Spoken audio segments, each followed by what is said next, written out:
Hello everyone, welcome to our YouTube channel unstoppable engineers. तो यहाँ पर आज मैं आपसे डिस्कस करूँगा तो जो जेई की वैकेंसीज़ के बारे में बताया गया है वो हम डिस्कस करेंगे, और साथ साथ एक इम्पॉर्टेंट जॉब अपडेट है आपके लिए, जहाँ पे फ्रेशर्स के लिए भी अपॉर्चुनिटीज़ हैं और जिनके पास एक्सपीरियंस है उनके भी अपॉर्चुनिटीज़ है, वो हम डिस्कस करेंगे। सबसे पहले जेई की वैकेंसीज़ की बात करें, पूरा लिस्ट आपके सामने है, आप चाहो तो स्क्रीनशॉट भी ले सकते हो, बाद में आराम से भी पढ़ सकते हो। छोटी सी एग्जांपल लेके चलें, अगर हम BRO की बात करें, बॉर्डर रोड ऑर्गेनाइजेशन की बात करें, अगर यहाँ पे इलेक्ट्रिकल और मैकेनिकल वालों के लिए बात करें तो यहाँ पे वैकेंसीज़ कितनी है, टोटल 80 वैकेंसीज़ हैं। यहाँ पे आपको अंदाज़ा लग रहा होगा कि मैकेनिकल और इलेक्ट्रिकल वालों को क्या हाल होता है। और वैसे BRO में अब सिविल की बात करें 417 वैकेंसीज़ हैं। सेंट्रल वाटर कमीशन में मैकेनिकल वालों की बात करें सिर्फ 4 ही वैकेंसीज़ हैं, और सेंट्रल वाटर कमीशन में सिविल वालों की बात करें तो 50 वैकेंसीज़ हैं। यहाँ पे CPWD में इलेक्ट्रिकल की 52 हैं, और यहीं पे सिविल वालों की 273 वैकेंसीज़ है, और मैकेनिकल का नाम ही नहीं है। तो आप समझ लो कि मैकेनिकल वालों के लिए कितनी कम वैकेंसीज़ यहाँ पर निकलती हैं। ये था थोड़ा सा आपके सामने ओवरव्यू, SSC JEE की वैकेंसीज़ का ओवरव्यू। आपको समझ आ गया होगा, आप स्क्रीनशॉट भी ले सकते हो, डिटेल में पढ़ भी सकते हो। अब हम चलते हैं आगे की तरफ, जो एक जॉब इंपॉर्टेंट जॉब अपडेट है, अब हम वो डिस्कस कर लेते हैं। देखिए, अब हम यहाँ पर बात कर रहे हैं नेशनल स्कूल ऑफ ड्रामा की बात करें, इनकी तरफ से वैकेंसीज़ है वो हम डिस्कस करेंगे। नेशनल स्कूल ऑफ ड्रामा, हम न्यू दिल्ली की बात करें, इनकी तरफ से वैकेंसीज़ हैं वो डिस्कस कर लेते हैं। सबसे पहले जैसे अगर हम लाइब्रेरियन की बात करें, यहाँ पे सैलरी तो अच्छी है, 40 ईयर्स की एज लिमिट या ज़्यादा होगी तो आप अप्लाई कर सकते हो। इसका मतलब ऑब्वियस यहाँ पे एक्सपीरियंस चाहिए। तो हो सकता है कि मैक्सिमम स्टूडेंट्स के ये काम की ना हो, जिनके काम की होगी वो स्क्रीनशॉट लेके आप देख सकते हो। बाकी हम आगे की तरफ बढ़ते हैं, जो थोड़ा इंपॉर्टेंट होगा वो हम देख लेते हैं। जैसे अगर हम यहाँ पे बात करें असिस्टेंट डायरेक्टर, ये भी हो सकता है कि क्वालिफिकेशन ना हो किसी की, यहाँ पे लेवल 10 है, अलग ही सैलरी अच्छी है, एज लिमिट यहाँ पे 35 साल या फिर उससे कम होनी चाहिए, तो आप यहाँ पर अप्लाई कर सकते हो। यहाँ पर देखो, मास्टर्स डिग्री आपके पास अगर है तो यहाँ पे अप्लाई कर सकते हो, और साथ में यहाँ पे मास्टर डिग्री के होने के साथ साथ आपके पास 3 साल का एक्सपीरियंस भी होना चाहिए, तो आप इस पोस्ट पे अप्लाई कर सकते हो। अगर आप में से कोई ऐसा है जिसने मास्टर डिग्री की है और 3 साल का उनके पास एक्सपीरियंस है, आप यहाँ पर अप्लाई कर सकते हो, सैलरी आपके सामने है। आगे हम बात करते हैं इसी के साथ, यहाँ पर PS की बात करें, पर्सनल सेक्रेटरी की बात करें, डायरेक्टर की, PS टू डायरेक्टर की बात करें, हालांकि यहाँ पे वैकेंसी सिर्फ एक ही है, बट यहाँ पर भी एज लिमिट वही है, 35 से कम होनी चाहिए। क्वालिफिकेशन वगैरह की बात करें, आपके पास एक डिग्री होनी चाहिए। स्पीड शॉर्ट हैंड में आपके सामने है, ये आपकी स्पीड होनी चाहिए शॉर्ट हैंड में, और एक्सपीरियंस भी यहाँ पर आपके पास होना चाहिए। हो सकता है ये भी आपके काम करना हो। आगे बात करें साउंड टेक्नीशियन की बात करें, इसके लिए आपके पास डिग्री या डिप्लोमा होनी चाहिए साउंड टेक्नोलॉजी में। आगे चलते ये भी हो सकता है आपके काम के ना आए।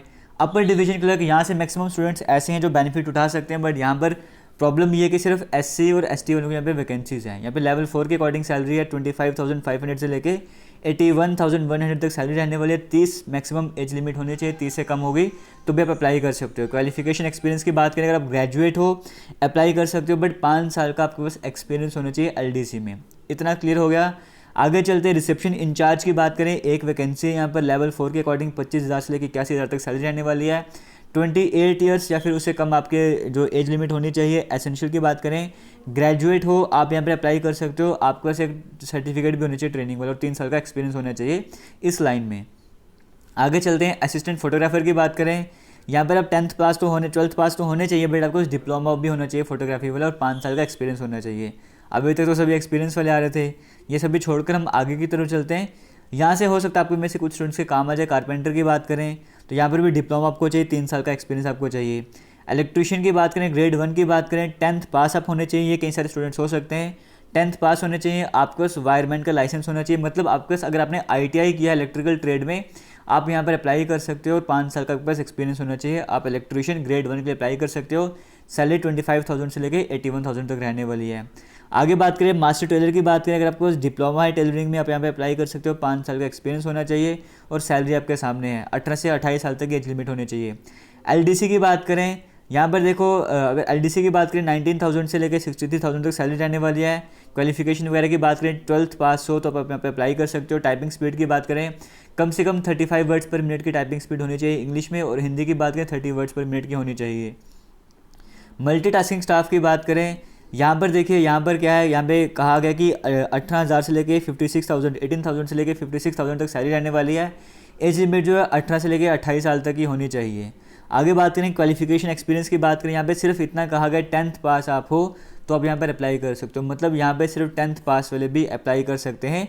MTS की जब हम बात करते हैं ना, MTS की पोस्ट निकलती है, SSC में भी होता है, वैसे यहाँ पे भी MTS की पोस्ट है। यहाँ पे सैलरी आपके सामने है, आपकी एज लिमिट 18 से 28 साल तक की है, आप यहाँ पर अप्लाई कर सकते हो। कहा गया है आपको ऑनलाइन अप्लाई करना है, वेबसाइट आपके सामने है, इस वेबसाइट में आपने जाना है या फिर इस पोर्टल में आपने जाना है, वहाँ पर जाके अपने अप्लाई करना है। लास्ट डेट अप्लाई करने की 6 नवंबर है, 6 नवंबर तक आप यहाँ पर अप्लाई कर सकते हो। फिर बताया गया है एज रिलैक्सेशन वगैरह सर्टिफिकेट लगाना है तो कैसे लगाना है, और किसी तरह आपको ट्रैवलिंग अलाउंस वगैरह नहीं दिया जाएगा, क्योंकि आपका इंटरव्यू बेसिस पे आपका एग्ज़ाम सिलेक्शन वगैरह होगा, तो इंटरव्यू के लिए किसी तरह का कोई टीए वगैरह नहीं दिया जाएगा।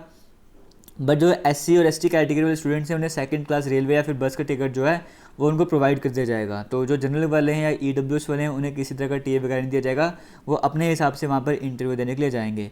नंबर ऑफ़ पोस्ट जो है वो वैरी कर सकते हैं यहाँ पर कहा गया है, और एप्लीकेंट्स जो हैं वो मतलब सिंपल सी कहा जो आपको लास्ट डेट आपको बताया उससे पहले आपको अप्लाई करना है और ऑनलाइन ही अप्लाई करना है। एप्लीकेशन फ़ीस यहाँ पे 200 रुपीज़ है जनरल वालों के लिए और 100 रुपीज़ है यहाँ पे OBC वालों के लिए। और जो SC ST वुमेन है या फिर जो अगर हम PWBD की बात करें उनके लिए किसी तरह की यहाँ पे एप्लीकेशन फ़ीस नहीं रखी गई है, वो यहाँ पर फ्री में भी अप्लाई कर सकते हैं। और बाकी जो गाइडलाइंस वगैरह दिखाई गई हैं ये सब कुछ आप पढ़ सकते हो, ये सारी चीज़ आपकी काम की हैं, क्या पता हो सकती हैं काम की, तो आप अगर पढ़ना चाहते हो इंटरेस्टेड तो पढ़ सकते हो। तो बाकी ऑफिशियल नोटिफिकेशन की बात करें सब कुछ आपको इनकी वेबसाइट में ही मिल जाएगा। तो वैकेंसी दोबारा से बताना चाहूँगा, नेशनल स्कूल ऑफ ड्रामा की तरफ से रिक्रूटमेंट की जा रही है। किसी भी तरह का डाउट होगा वीडियो के कमेंट सेक्शन में कमेंट करके ज़रूर पूछना। थैंक यू, जय हिंद।